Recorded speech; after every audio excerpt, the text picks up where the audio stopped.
Bienvenidos un día más a este canal. Yo soy Morellana y hoy vengo a contaros una historia que seguro os provocará terribles pesadillas. Aquí ya estamos curados de espanto y ya sabemos que en muchas ocasiones la realidad supera la ficción, como sucede en el caso que vamos a tratar hoy, y es que hablaremos del verdadero Ghostface, porque sí, el famoso asesino en serie de la película Scream está inspirado en un asesino serial real, concretamente en Danny Rolling, más conocido como el Destripador de Gainesville. Pero antes de meternos de cabeza con este intrigante caso, recordad suscribiros al canal, dejar un like y compartir el vídeo para ayudarme a seguir creando contenido como este. Os recuerdo que os estaré eternamente agradecida. Además, también podéis seguirme en todas mis redes sociales, tengo Twitter, Instagram y TikTok y por ahí publico contenido muy interesante. Y ahora sí que sí, si estáis intrigados con el misterio de hoy, ya sabéis, apagad las luces, tomad asiento y acompañadme a conocer al verdadero Ghostface.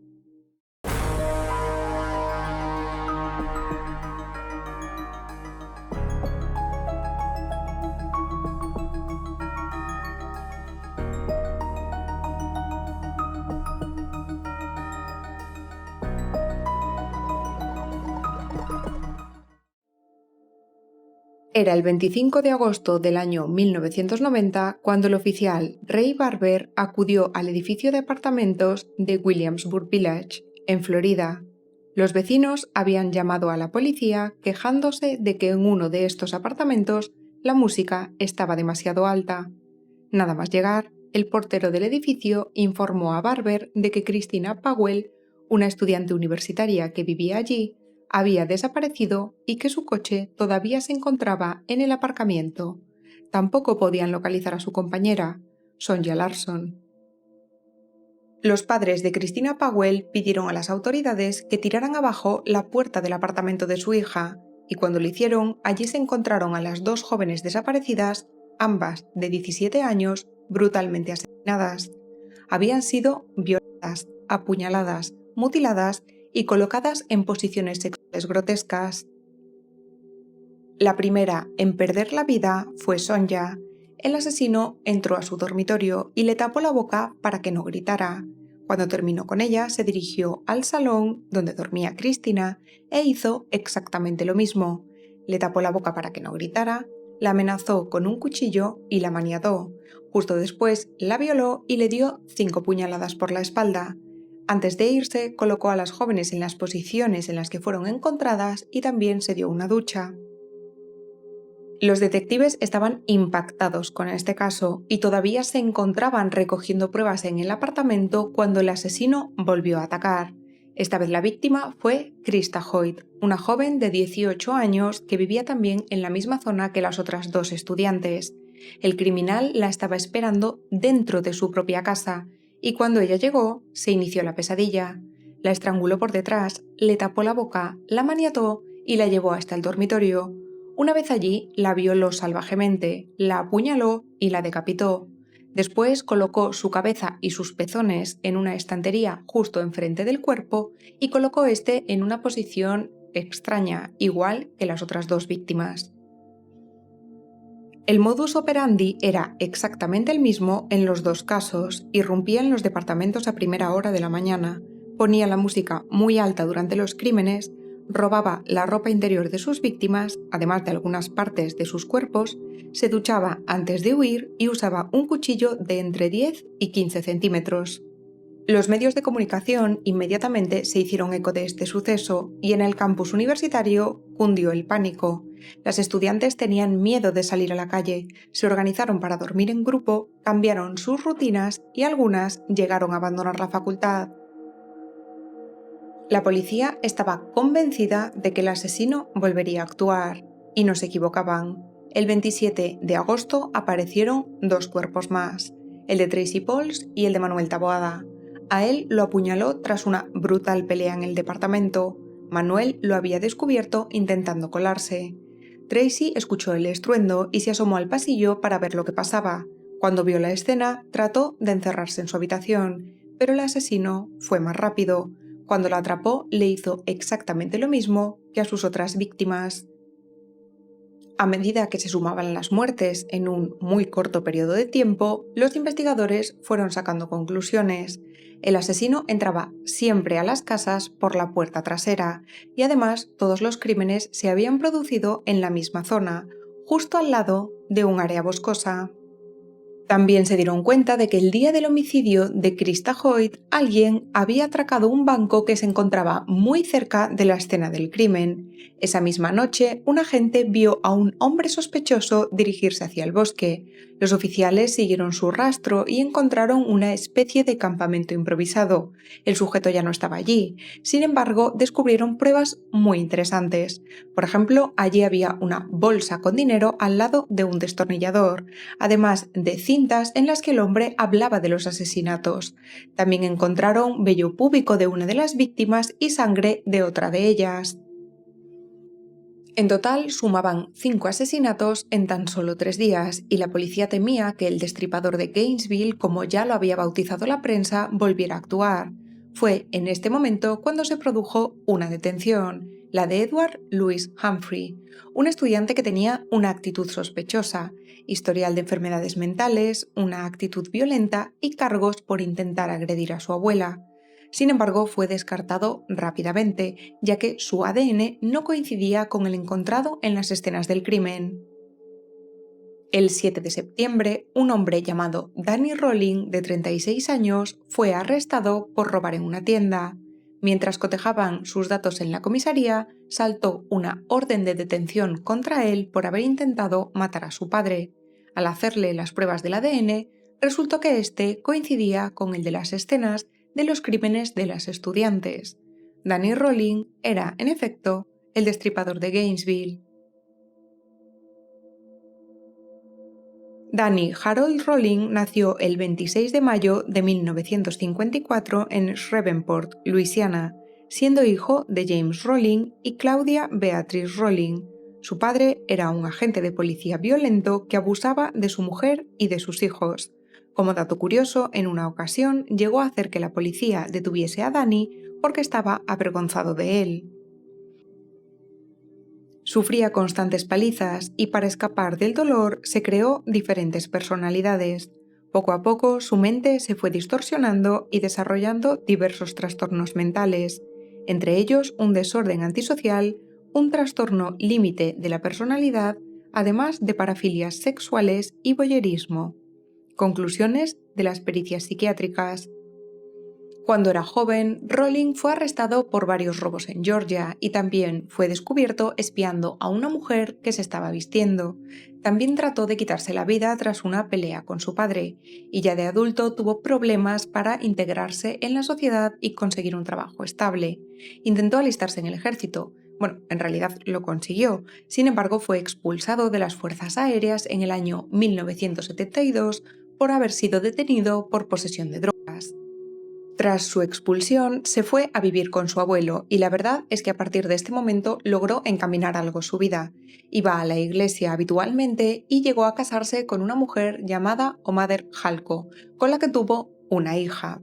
Sin embargo, se separaron al poco tiempo ya que él la maltrataba.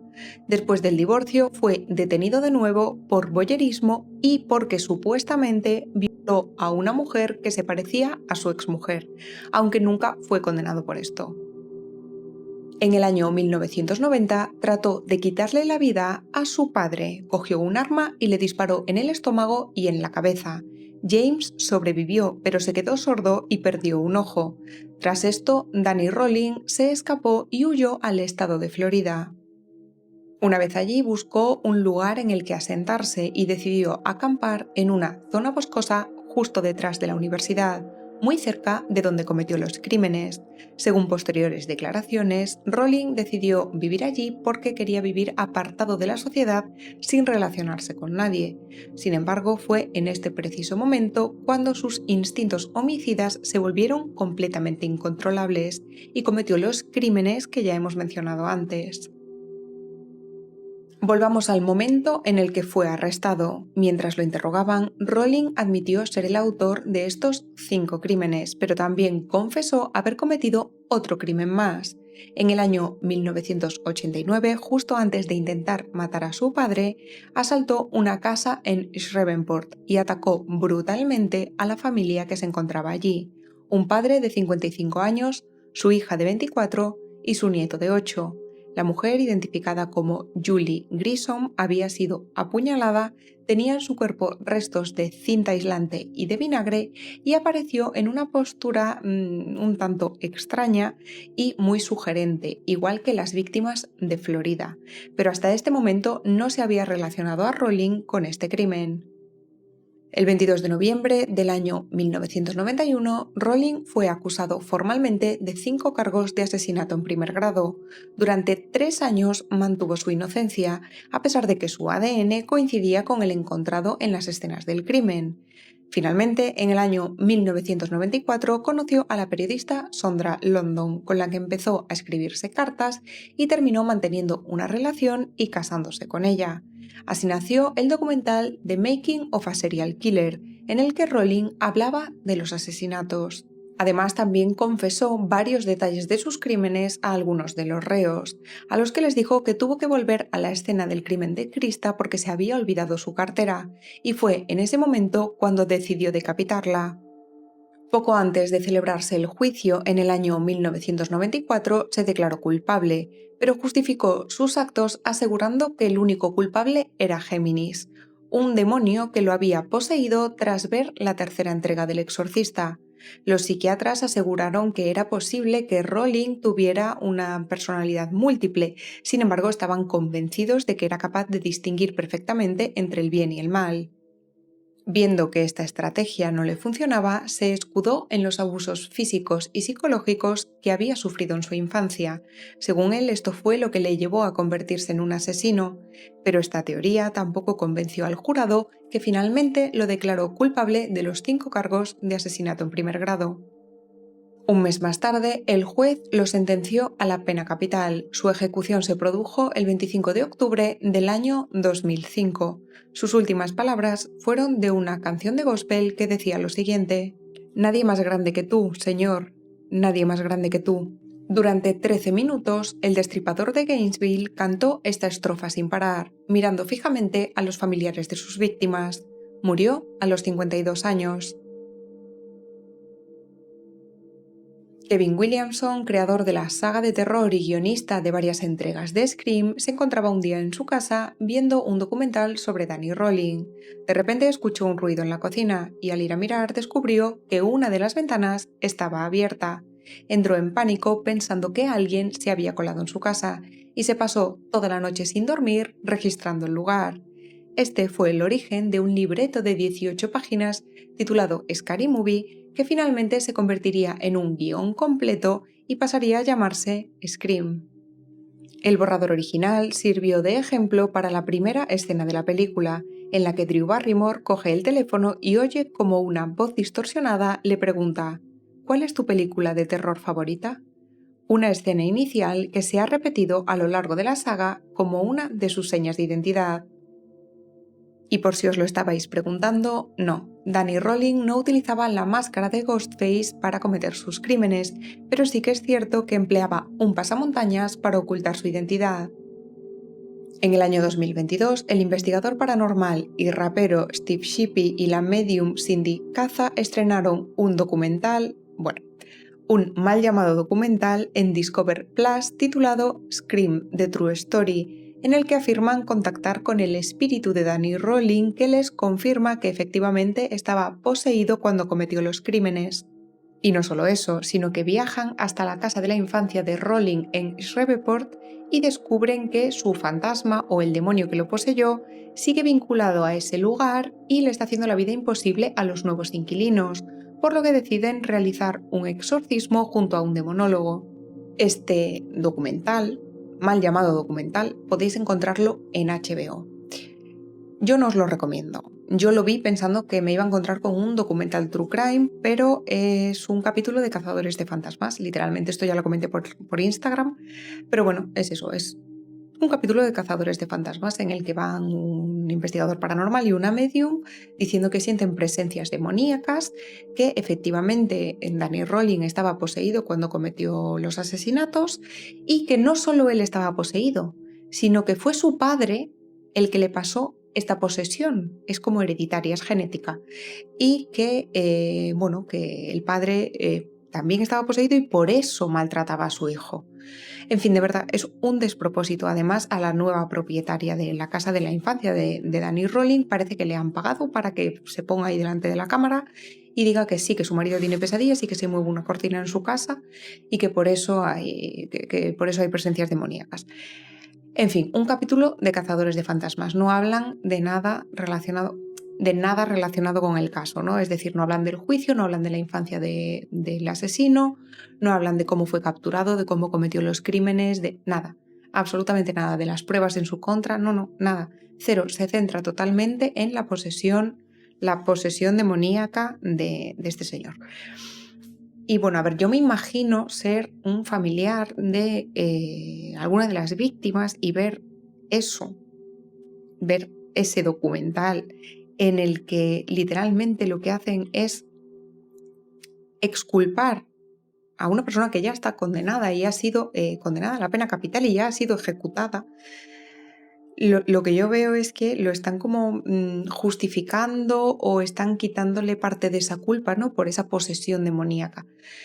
Y la verdad es que me parece bastante fuerte. Yo me imagino siendo algún familiar de las víctimas y